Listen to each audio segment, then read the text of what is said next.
Hi, everyone. This is Syed Irfan Ajmal, your host at the SIA Business Podcast.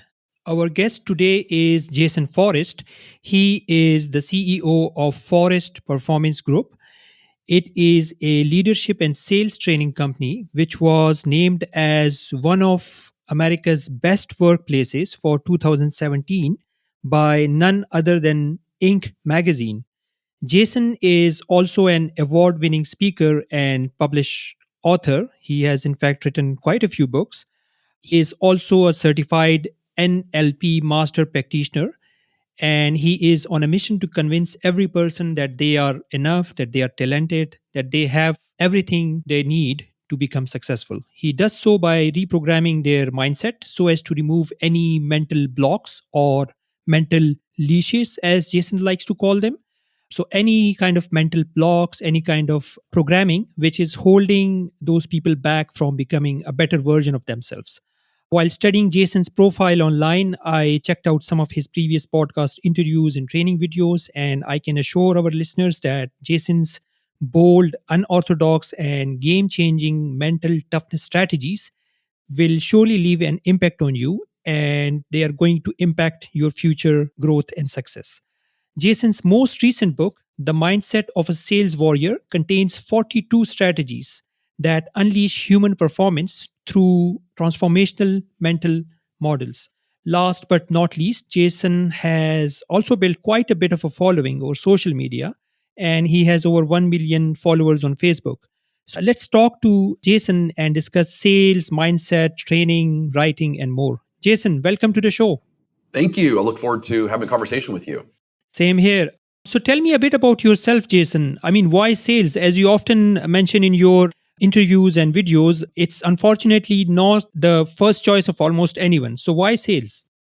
Well, if you think about it, the best salespeople are protectors of the customer's interest, as well as they're advocates for the company's value that they're serving.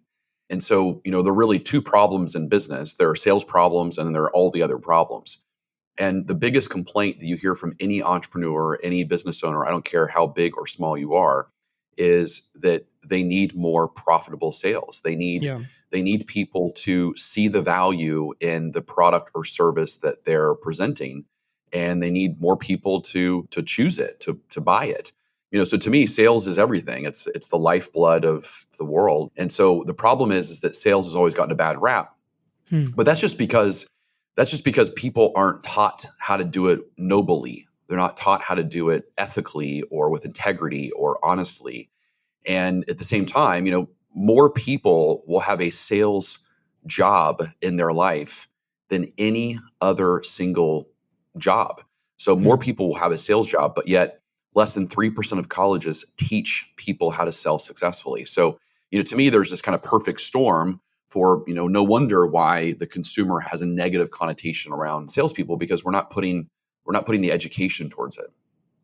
Yeah, absolutely. And do you agree that, I mean, sales, even if one's title is not officially, salesperson or account manager or business developer, even then we are doing sales in some form or another in our lives every single day, because we are trying to convince someone to do something, whether it's convincing your wife to, go to a specific location for vacations, or whether, convincing someone at your company why plan A is better than plan B, right?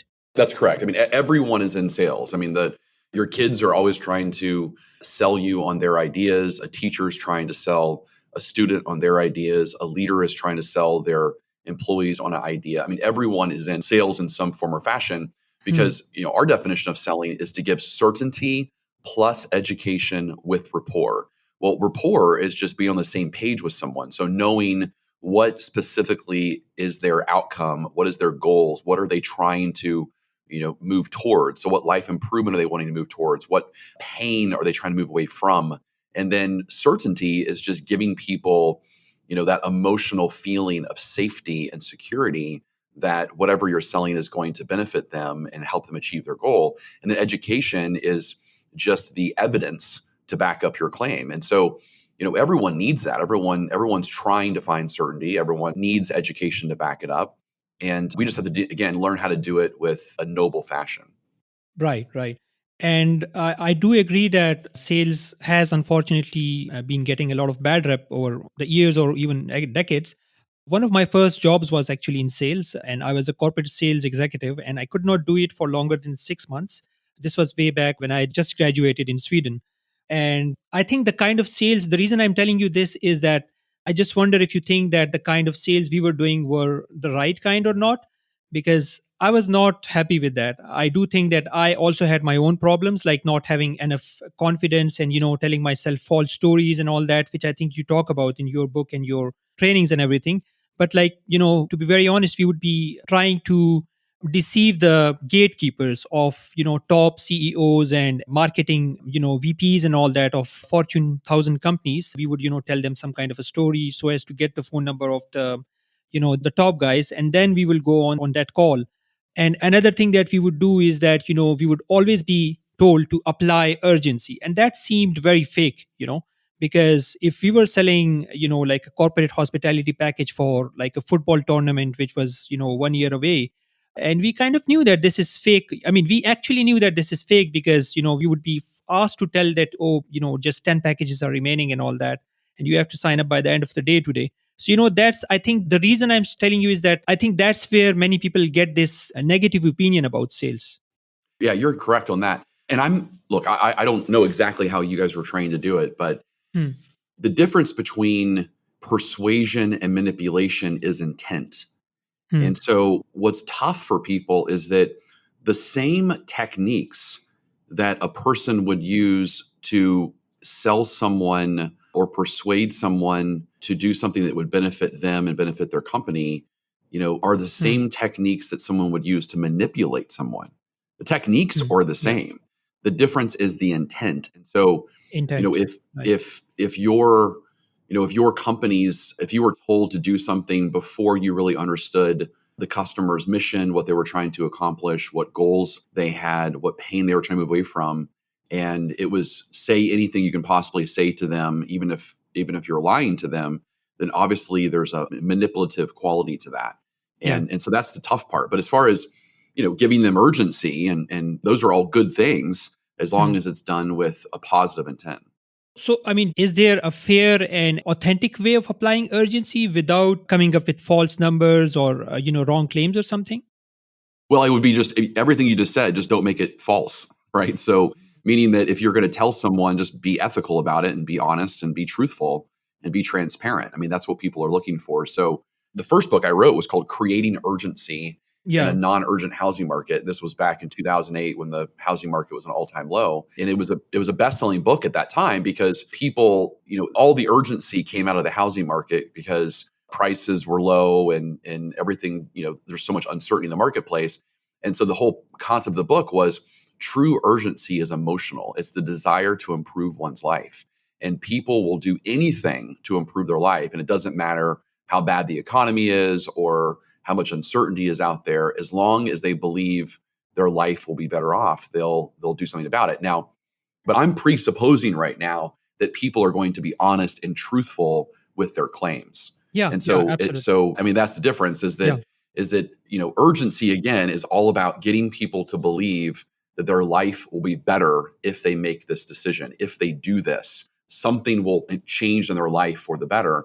Well, that's urgency. That's emotional urgency. But again, if you're doing that with false claims, you can still create urgency. You're just doing it unethically. Or you could do it with true claims and then you're doing it ethically. Yeah, absolutely. Yeah. To give our listeners a more concrete example, like when you mentioned that, in that book, you mentioned how to create urgency at a time when, there is an economic crisis going on. And correct me if I'm wrong, what we might do, what any salesperson would do in that situation would be to stress upon the fact that, the prices of the houses are at an all time low. And if you want to invest either to live in that house or to, make a profit later on, this is the best time to invest because the prices are at the lowest, right? Would you agree to that?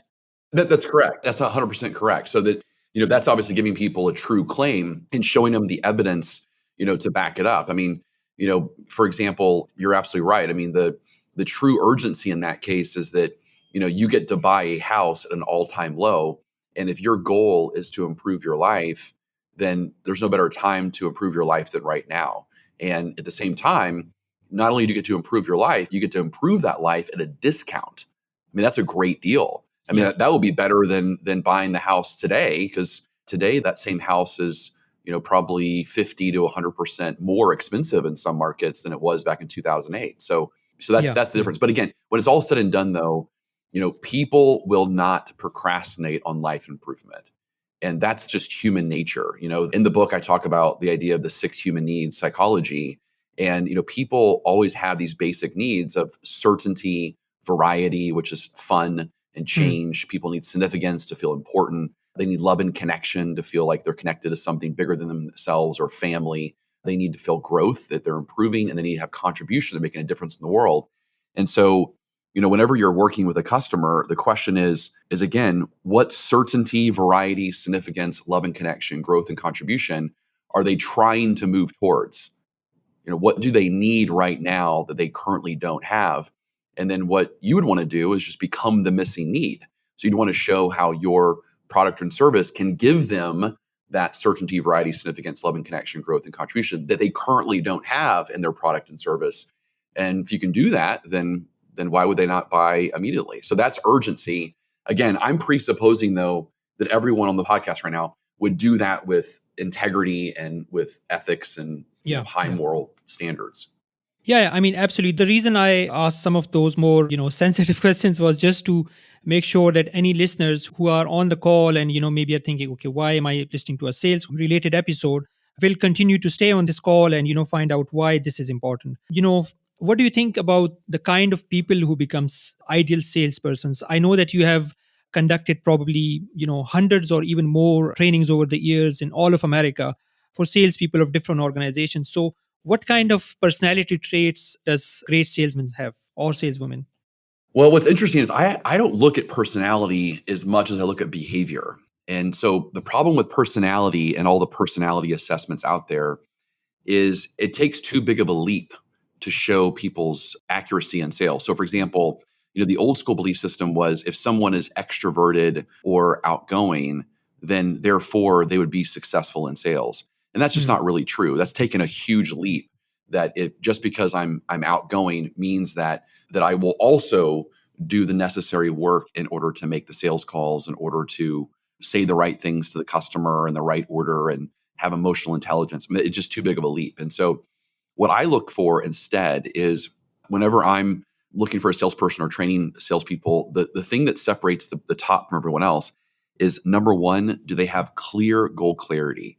And so goal clarity is, how clear are they on their target? So who specifically are they going to sell today? What's the customer profile? What's the certain customer in mind that they have? What's their name, their business? Like, be real clear on who that is. Hmm. The second part of goal clarity is their strategy. So, how specifically are they going to get in front of that customer? What's their process that they're going to follow? And then the third is their pursuit. And so that is, will they take action? So people can know where they're going, they can know how to get there, but the question is, do they take action and do something about it? So that's goal clarity. The second quality is motivation. And motivation is the energy that a person has to achieve their goals. So, for example, there's a lot of energy leaks out there. So you might have a salesperson who technically is in sales, but they've got a lot of energy leaks, meaning that they're thinking a lot about their paperwork or their Hmm. CRM, or they're thinking about account management, or they're thinking about their family, or maybe they're going through a family crisis, or maybe they've got a side job, or maybe they're thinking about office politics and other things. So they have these energy leaks, and the problem is the best salespeople, they don't have energy leaks. They're very compartmentalized with their motivation. And so when they're in the moment of selling and they're making their outbound calls and they're following up on customers, they use all of their energy towards the achievement of their goals. And then the third area is their, what I call their leashes. And their leashes are any of the resistance that holds them back from executing on what they know. And so Hmm. there are 4 types of leashes that I describe in the Mindset of a Sales Warrior book. And I go through these 42 strategies on how to improve goal clarity and motivation and remove these 4 types of leashes. And so the first type is a story. And so a Mhm. story is anything external from me that I believe is preventing me from selling. So they might say, well, we're in a bad economy, so people aren't buying right now, or our Hmm. competitors have a better product, and so no one's going to buy my product, or I can already tell the customer's not interested based on or body or language if and you certain could, I things. mean, And so that's a yeah. story. Yeah, absolutely. Sorry to cut you short. I was just about to add that, or a lot of the salespeople, like, I mean, they like to say that, if we could only offer better prices, but surely price is not the only factor that should make the customer switch to you rather than the other guys, right? That's correct. And so if I was coaching a salesperson, we do a lot of coaching. The big thing that separates from everyone else and why we won all these awards is we spend a lot of time removing the mental leashes that hold people back. So if I was to coach a salesperson and they were to say, you know what, we just don't have the right price. And I would say, okay, well, how many prospects right now do you feel like out of the last 10 prospects, how many do you feel like you've lost because you haven't had the right price? And they say, let's go through, five of them. Okay. So you've lost five because you haven't had the right price. So what price specifically do you feel like you need? And, you know, 10% less, 15% less. And then you say, okay, great. So right now, sure, I'll give you a 10% less price, but here's the deal. You have to guarantee me and you have to put your entire job on the line that if you go offer them a 10% discount, that they will buy. And if one single one of those five doesn't say yes, then you and I both have to agree that it's not a price thing, it's something else. Are you willing Mm. to put your job on the line that if you cannot convince all five of those to say yes, then I will accept your resignation? And so the reason why I'm doing that is it sounds like a tough question, but I'm doing it because I want to put the locus of control back on the salesperson. And so what's happening right now is their locus of control is outside of them. And they think the Mm. reason why they're not successful is because of something outside of them. And so I want to put it back on them that they need to take full responsibility over their success. And again, 100% of the time, the salesperson will say, well, I'm not willing to put my job on the line. Okay, so then you're not willing to put your job on the line. Then is it possible it's something else besides price? Well, I guess it's possible. Okay, well, let's talk about those things. And so that's an important thing. Again, it's a tough question, but to me, the best thing that I can do to serve the human race is to get them to believe that they succeed or they fail. It's all on them. And every human being needs to believe that, not just a salesperson, but that everything is in a person's control. Got it. So that's the first leash that people often have to experience, the stories that they tell themselves. What are the other three? Perfect. So number one is stories. Number two is self-image. And so self-image is I don't see myself as a salesperson. I don't see that I'm capable of doing these things. I don't have the necessary talent or capabilities to pull this off. That's not who I am. I define myself as an account manager or a business development manager or a customer relationship manager or, a financial advisor or a realtor. I'm not a salesperson. Well, that's an identity thing. And identity is a big deal. And so, again, I'm one of 2,000 people in the world that's a master practitioner in neurolinguistic programming. And Oh, identity is a nice. big deal in the sense that the difference between beliefs and identities is a belief is something that we think to be true over and over again. So it's a thought that we have over and over again forms our beliefs. Well, an Mm. identity is something that if I was to ask a person, well, how long have you believed that? And they say something like, well, I've just believed it my whole life. I don't know when that belief started. Well, that's an identity. That's an identity. And so what we have to do in that case is we have to get them to see themselves differently. Or, an easier one to do on the self-image one would be they don't see themselves as worthy, or they don't see again that they're capable of doing that. And so I have to help them recognize that they have a growth mindset versus a fixed mindset, and that anyone can learn how to sell. And it's interesting because people go, well, I don't know if that's true, Jason, because I think some people can do it and some people can't. And I'll say, okay, well, give me an example of someone. They'll say, well, my daughter, she's 35 years old. She's very kind of quiet and so forth. There's no way she could ever sell anything. And I say, okay, well, I want you to go back to your daughter when she was like 5 or 6 or 7. Okay. Well, how good was she at convincing you to stay up late or to have a dessert when you said no to her or to buy a toy or candy after you said no? Yeah, she was pretty good at that. Okay, well, then she knows how to sell. She's been doing it since she was born. It's just sometime along the way, she was told not to do it, and her identity was formed that she's not capable of it. And that's a big thing for everyone to write down on how much that changes things. Because if you think about when someone's having, let's say, a bad mood, and they seem kind of angry, you would say, okay, well, that's a mood. They're having a mood right now, and it's a couple of days they're in a mood. Well, then all of a sudden that mood, that angriness turns into, maybe several weeks or several months, maybe a year. Well, all of a sudden we'll say, okay, that's a person's personality temperament. That's their temperament. They have a temperament of being angry. Well, if that temperament lasts for several years, it will turn into their personality. Right. That's interesting, right? Yeah, absolutely. So personality, that's why personality is a very slippery slope. We got to be very careful when we lock on to personality, because again, when we lock on to personality, we're presupposing that that's fixed and that that's who we are at our very core. And I just don't believe that. I believe that everyone is enough and everyone is capable of doing anything they want to do in their life if they want it bad enough and if they're willing to do the work to change. Yeah, absolutely. I do agree with you on that. And I would like you to mention the other two leashes as well. But just to clarify my point, so for instance, let's say there is a company out there and they know that they might need to hire, a company like FPG for training their salespeople and, improving their behaviors or changing their behaviors, right? But what do they need to do to hire the best people that are out there who need the least nudge to change their behavior? Does that make sense? Well, if I'm understanding this question correctly, are we saying, what do we need to do to find those people, or what do we need to do to change their behavior? Sure. My original question was what are the ideal personality types or personality traits, for instance, for anyone to become a great salesperson, right? Now, you said, and rightly so, that, we shouldn't be focusing on the personality traits and that kind of things because anyone can learn sales, anyone can become a sales expert.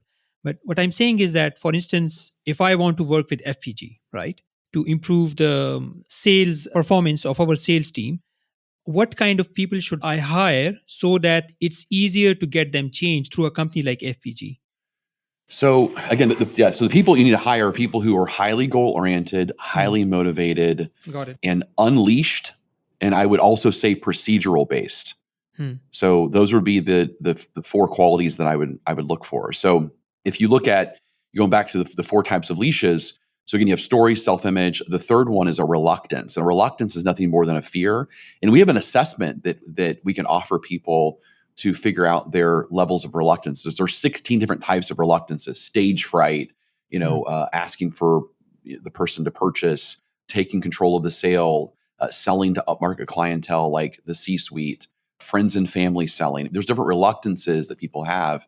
And so we can give people an assessment that can show them which one they have. And then we have workshops and programs to remove those reluctances.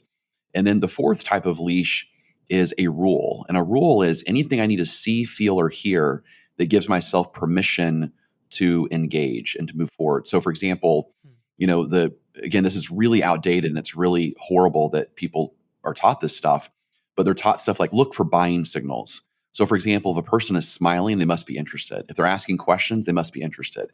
Well, you got to be really careful with that stuff because there's a lot of people that have bought that aren't very happy, that don't smile. I mean, I know a lot of C-level executives Hmm. that just don't smile. They're just very serious type people. And so if you're waiting for them to smile, you're going to lose a sale. Or if you're waiting for them to ask questions, you're going to lose a sale. So you got to be really careful about these different rules, that we put into play. I must follow up with a buyer 5 times before I can ask them to buy. I mean, come on. Like, has anyone sold someone by not doing that? I mean, so we got to be careful of those rules. And then the last is procedural based, which you said, what are the 4 kind of traits? And procedural means that I'm a salesperson that's disciplined enough to follow a specific process. So this is what's called a meta program. So the way that our brains work, we have these different kind of meta programs, and people are either optional based or procedural based. And so think of an optional based as every customer is different. It depends on the situation. I really go with the flow of things. I need to kind of figure it out person by person. A procedural based mindset person in anything is I follow a very disciplined process. And every time I follow it, the sale happens or the score takes care of itself. And the most successful companies are very procedural based. I mean, look like Chick-fil-A or Southwest Airlines. I mean, they're all very procedural based. They don't change things very often, and they follow a certain set of steps in order to make success happen. And so again, those are the 4 traits: the highly goal oriented, motivated to focus and prospect, unleashed, and then procedural based are the 4 that I look for. Got it. And in terms of people who, companies which follow a strict procedure, don't you think that it kind of kills the creativity and innovation as well? I mean, that would definitely be the debate on the other side, right? So, I don't see it that way. I mean, My argument to that would be that the best artists have a foundation of science. So the reason why Michelangelo was able to create the David statue, this perfect specimen of the human body, was because he was a scientist first. If he did not understand human anatomy and followed the process of creating great art, you would have never had that. We would have never known who Michelangelo is. And so there's not a, I mean, Richard Branson would be considered a great artist.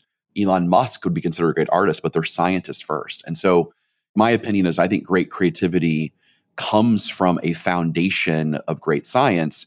And that's true. I mean, like my son Saunders, he is 11 years old and he, loves music and wants to, play the piano, but I can't get the kid to focus on learning the keys on how to play the piano. He just wants to be creative and make up his own songs. Well, his songs sound like crap.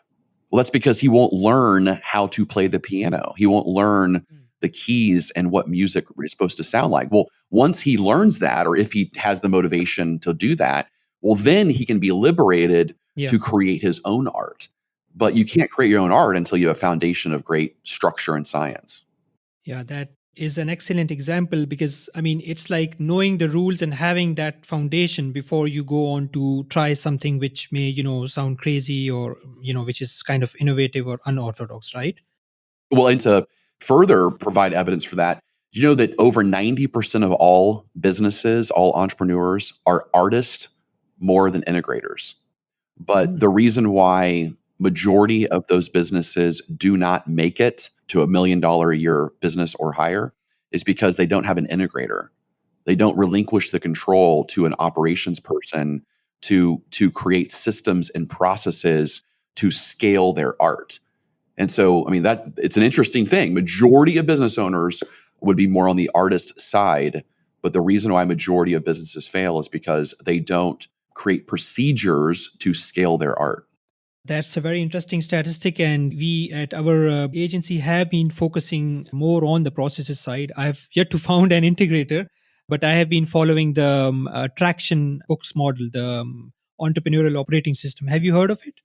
Yeah, of course. And so you know the idea that I'm talking about here, because that's a stat from Traction and their sequel book called Rocket Fuel, the whole idea of a visionary and an integrator. I kind of blend them all together because I've read Scaling Up and Traction and Good to Great and Great by Yeah. Choice and then Tony Robbins' Business Mastery, where I kind of blend them all together. And I use the term artist and integrator more so than visionary and integrator. Yeah. And so in our company, what we do, and again, we're the fastest growing sales training company based on Inc. for the last 4 years and a best place to work in Fort Worth out of 80,000 companies the last 4 years. And what we do is we label people in the organization that you're either an artist or an integrator. So for example, every artist in our company has an integrator that helps them, or think of it like if you're a fighter pilot, you've got the pilot and you've got the navigator, and in Top Gun, you've got Maverick and Goose. And that's the idea is that you need an artist, but every artist has to have an integrator. And so a salesperson, for example, like our entire sales team, they all have integrator support. So I just want them making phone calls. I want them pitching. I want them, learning about the customer, but they have integrator support that keeps their pipeline full and their CRM full. And so every morning, the integrator's job is to make sure before the integrator goes to bed that night is to plan for the next day who the salesperson is going to call. So they're the navigator. I mean, they're the navigator of my sales team. And same thing with our training department, our consulting department. My trainers are focused solely on training, teaching, and learning how to be better for their clients. They don't book their own travel. They don't organize things. We have an integrator support team that tells them the order of the training that the client's supposed to go through. And, they just show up and do their job. Yeah, that sounds very interesting. And I hope to have you again on the podcast show sometime to talk more about that. You mentioned reluctance, and that's something which is very interesting because one of the reluctance I experience while speaking to a warm lead is finding out how to qualify them. I feel that hesitance and shyness. So what should I do in that sort of a situation while qualifying a sales lead? Well, what I teach in our process of called warrior selling, and we teach the idea of you want to categorize the buyer, and we categorize the buyer with a series of questions. So the first question you would categorize them with is you would say, great, so based upon your current situation of wanting to do blank and wanting to stop doing blank, have you definitely decided to make a change? And they're either going to say yes or no to that. And if they say, yes, we definitely have to do something different, well, then now they're what's called a category two. Mm. And then a category two buyer is someone who's definitely going to make a change, but they're overwhelmed with all of the options. And so for them, you want to narrow it down for them. And then a category three is someone who is torn between, a couple of different options with you or you and a competitor, but they're definitely going to do something. And so you have to kind of help them through that process and get them to a point of resolution and compromise. And so, one, I would kind of change the question from qualifying to categorizing Mm. because I think it's easier. But, to me, once you've learned how to ask the question, which is, have you definitely decided that you're going to make a change, but you still feel reluctant to ask that question? There's several things that we can teach you to do that are taught in the book, but, one is a very simple concept, and that is, well, what's the worst thing that's going to happen if you ask them that question? Yeah. And then, your response could be, well, I think that they might get offended by that. Okay, well, what would cause you to believe they would be offended by that? What's their goal? What's their intention? Well, the customer's intention is they want to speed up their business. All businesses desire speed and profitability, all of them. Mm. I mean, every business owner, everyone is trying to increase speed and profitability in their organization. And so we know that to be true. And so, by asking the customer, have you decided to make a change? All you're doing is clarifying where their ambiguity lies. And ambiguity is the most crippling disease of the human race. People are constantly procrastinating and being stuck, and they're putting off their own life improvement. And the more they put it off, the more they can't get life improvement, or their competition is going to take them out. And so, I just feel like it's very honorable and noble to ask a person a question that gets them unstuck or clarifies where the resistance is. And then, I would kind of, if I was to coach you, I would do a lot of questioning with you, because the more you question a limiting belief, the more you weaken it. Yeah. Yeah. That makes total sense. Does that make sense? Yeah. Yeah. Absolutely. So, how does high ticket sales differ than, more economical items? Is it natural, for instance, to expect that the sales cycle for, a six-figure project or product or something is going to be way longer than a much cheaper project, for instance, or a product? I mean, it depends on where the leash is coming from. So it is a more expensive product or service that you're selling. Could it possibly take longer? It could, but that's because there are more people involved in the process that you have to get to, and you have to sell multiple stakeholders. Right. So that's really where the kind of the dilemma lies, is that, if you're selling to one person, then you're just having to take that one person through the process.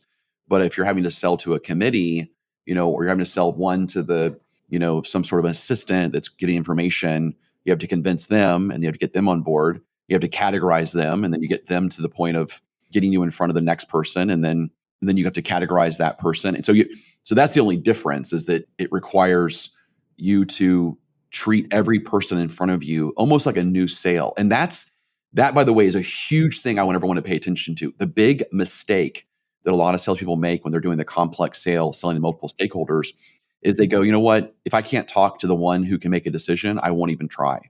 Well, that's just dumb if you think about it, because you're going to miss so many opportunities, because it's nearly impossible in a lot of cases to get directly in front of the main decision maker out of the gate.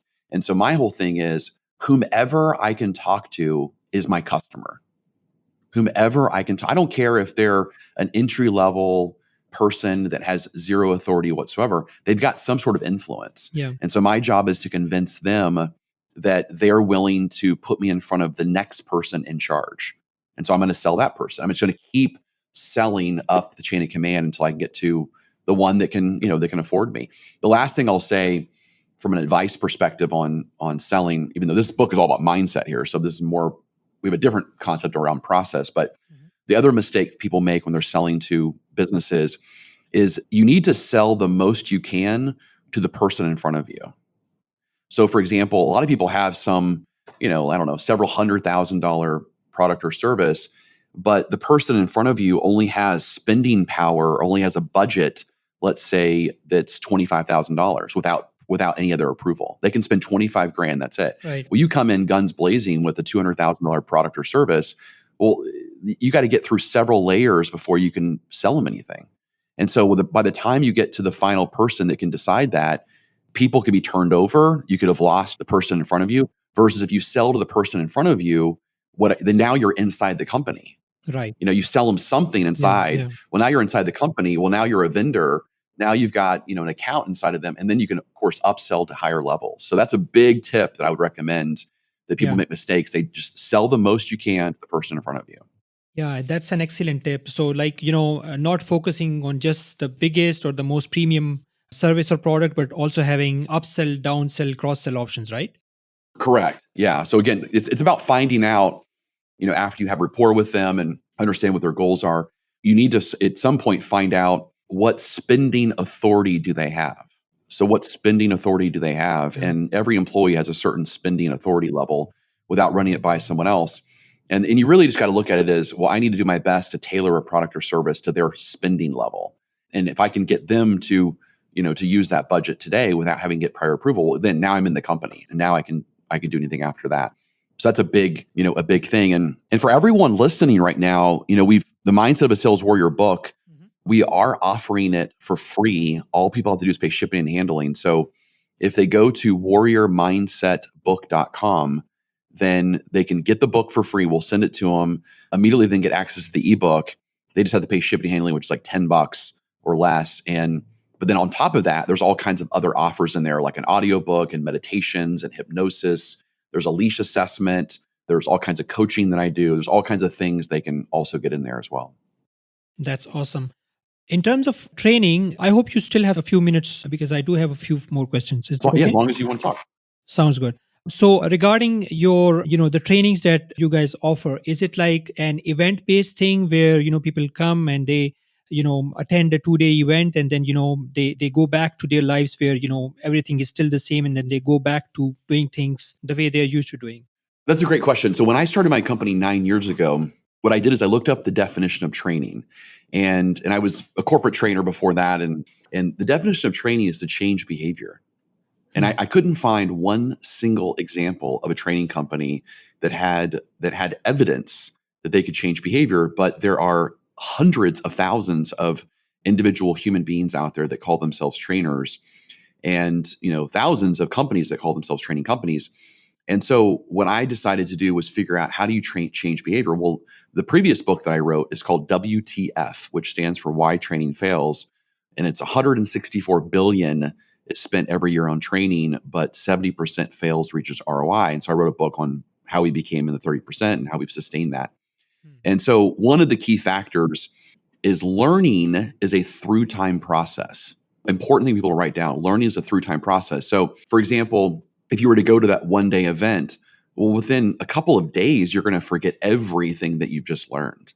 And so we learn best through experiences. Like, for example, if everyone was to get on a plane right now and all of a sudden over the loudspeaker, someone said, "Hey, this is Jason from Southwest Airlines. And I just went through a 2-day event and where I got certified on how to fly a plane. And I know exactly how to do this. And you guys just buckle up for safety. It's my first flight." I mean, you guys would all get off the plane, right? Which is nuts. And so, to learn how to fly a plane, there's a through time process. I mean, they have, thousands of hours where they have to be in flight simulators and have a flight instructor, and they have ongoing certifications and training. And so that's how we have to look at anything.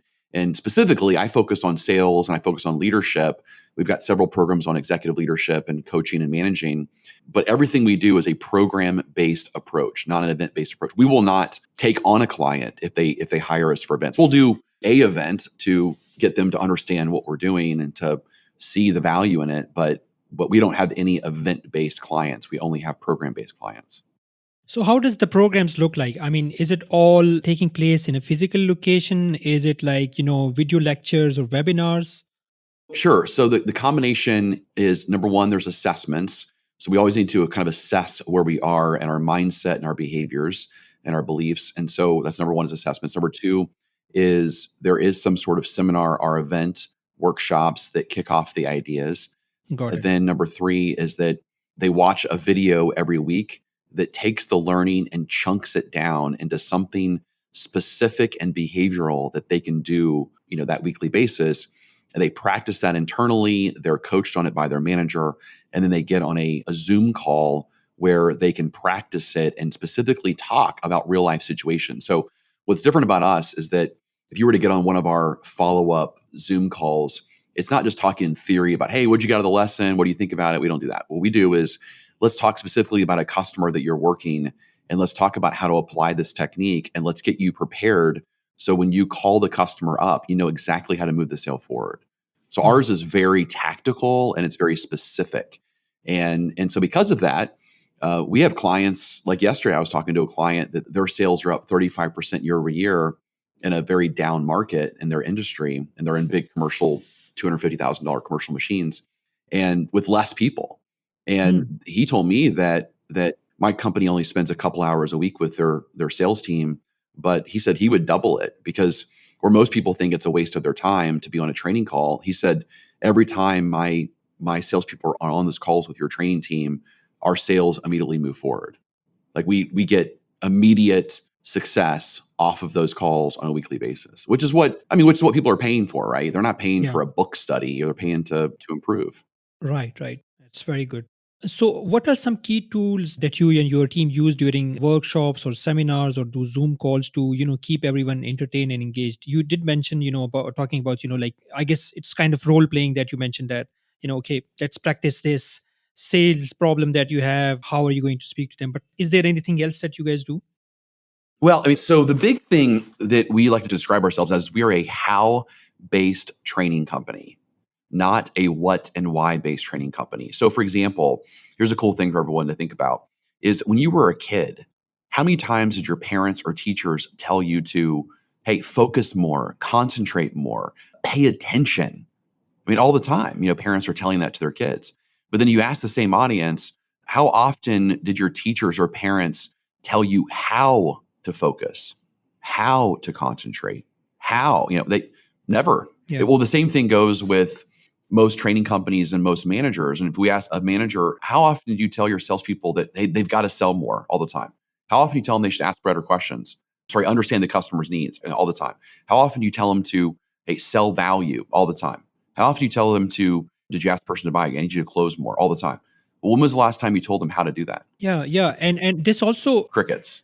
yeah, absolutely. Crickets. And this also connects to your, idea about the leashes and the stories that we tell ourselves. I mean, if I'm not focusing on what I can do and how I can do it and how I can do it better, and instead I'm focusing on, some external things that I cannot control, or some kind of self-image issues that I have that I keep, telling myself in my mind and everything, then, that's only increasing the problem, right? It's not solving anything.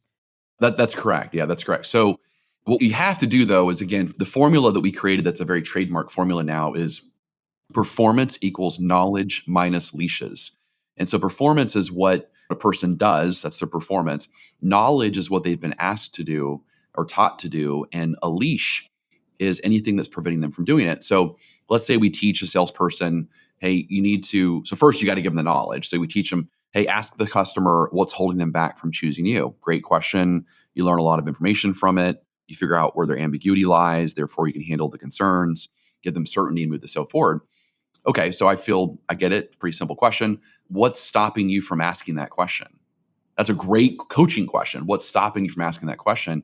Well, then you're going to identify one of the leashes, and it could be a story, or they say, "Well, I can just tell you right now, they're not going to buy because they just it's a tough economy, and it's just they're just not going to buy right now." Or they said they're going to wait until the next budget cycle before they can do anything. Okay, story, self-image.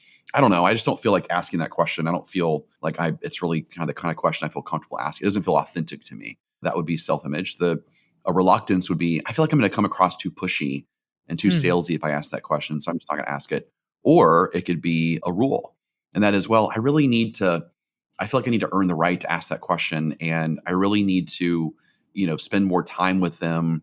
And I was only able to spend like 15, 20 minutes with them, when they had to get off the phone. And so I need to spend at least 45 minutes before I can ask that question. That would be a rule. And Right. so I would figure out first by asking the question, what's stopping you from asking that question? And then I would identify if it's a story, self-image, reluctance, or rule. And then from there, we would do the necessary practices to get them to see that differently. Right, right. You did mention meditation and I believe MP3 audio clips or something like that. So do you think that to be in that right state of mindset, because we cannot be 100% motivated every single day, right? I mean, are there any kind of rituals that you do or that you suggest your clients to do in order to be in the best state of mind for, peak performance? Well, I believe a person could be 100% motivated 100% of the time. I don't know why they couldn't, as long as they're doing the necessary practices. Now, the reason why they're not motivated is because of something of how they started their day, or they're not doing the necessary practice. But I mean, I wake up every morning at 4:30, and I have specific rituals that I do to get myself in a certain frame of mind. I mean, so just a cool thing for everyone to learn right now is that, we have two parts of our brain. We've got our conscious mind and our subconscious mind. Well, our conscious mind is about 5% of our thoughts. Sorry, Mhm. decisions come from our conscious mind. 95% come from our subconscious mind. Well, if you're not achieving the goals that you want out of your conscious mind, well, that's because your subconscious mind is incongruent with that. And about 70% of our programming happens in our subconscious mind by the age of 7. And that's why the co-founder of the Jesuits would say that, give me a child for 7 years, I'll never leave the church. And so the reason why we are constantly not achieving our goals, or we have these leashes, is, or we lack motivation, or whatever that is, it's because something in our subconscious mind is holding us back. So an easy way to look at that is, whatever you think about, like the cloud in today's computing systems, right? So whatever you upload into your cloud, you download into your reality. Hmm. Whatever you upload into your cloud, you download into your reality. And so what I'm constantly doing is reprogramming my hard drive, my mental computer, my subconscious, to make sure that I'm uploading the right things, the most productive things that I want to do that day. I'm uploading that into my cloud in the morning through rituals, and at the night through hypnosis and meditations, so that I can download that into my reality. So you can start that with daily practices. And there's a lot of science to prove that. I mean, when you're first waking up, Yeah. you're in usually a theta stage, which is a transformational Yeah. stage. It's when your subconscious is most susceptible to programming. And then alpha, which is light trance. And then, beta, which is, I consider that to be beast mode or baller mode. But the best programming happens before you go to bed at night, or when you're waking up in the morning. And so you can do that through, different meditation tracks. And I have those. I have those for salespeople. That's one of my certifications, is in hypnosis. That's very nice. Very interesting. Now, your company FPG was termed as one of the best places in America to work at, right, by Inc. magazine. So, was that an accident or was that planned? Any tips for any business owners out there who want to create, ideal workplaces? I mean, everything has to be intentional. Yeah. That people all the time tell me, I really want a great culture, or they'll say, what, I don't have a culture, Jason. I'm like, everyone has a culture. It just might not be intentional for you, but you have a culture, Yeah. I promise. And a culture is Yeah. nothing more than, my definition of culture is what happens behind the boss's back. And so, meaning that if the owner of the company, or the sales manager, or the CEO, or whomever is in charge of that department or that company, if they're right next to the employee, what are they doing? How are they operating? Well, I assume they're doing everything you would want them to do. Well, when you're not around, what are they doing? Well, if they're doing the same thing when you're not around as when you are around, that's the culture you want. If they're doing different things when you're not around that are unproductive and not what you want them to do, and that's the culture you don't want. And so you just have to be very intentional, about doing that. And so we also do a lot of psychology in our culture, give people purpose, we give people meaning. We focus our culture a lot around the 6 human needs. So how does our culture give them certainty, safety, variety, fun, significance, make them feel important, love and connection, growth? Do they feel like they're improving, contribution, they make a difference in the world? They have purpose and higher meaning. And so, we're really big on that. And the big thing, I mean, I've interviewed, said we've won the last 4 years in a row for best place to work in Fort Worth.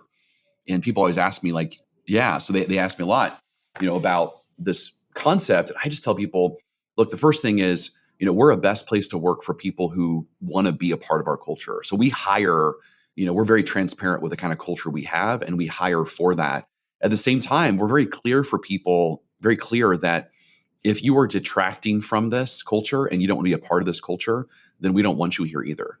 So we're very hardcore on that. So where a lot of people will just kind of tolerate, a lot of companies will just tolerate the people who don't want to work there. I mean, we had a story one time that was a high producing marketing person, and we were doing a quarterly meeting and had a dinner, and we were all going out to go bowling and have dinner and so forth.